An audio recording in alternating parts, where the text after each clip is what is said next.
Почитувани граѓани, почитувани новинари.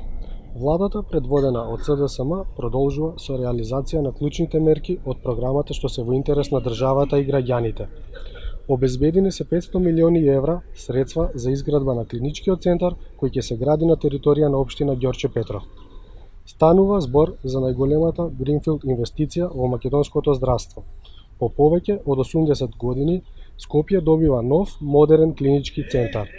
Според информациите на Министерството за здравство, во наредниот период ќе биде распишан тендер во кој во пакет ќе бидат вклучени проектот, изградбата, опремата и обука на персоналот.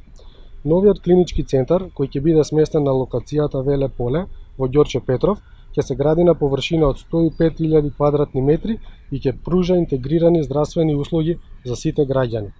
Оваа историска инвестиција ќе обезбеди унапредување на здравството, подобри услови за работа на лекарите, поголема грижа за граѓаните, но позитивно ќе влијае за развојот на општина Ѓорче Петров. Почитувани, како одговорна партија остануваме посветени на реализација на мерките во интерес на граѓаните. Вложуваме во здравството и обезбедуваме ефикасен здравствен систем.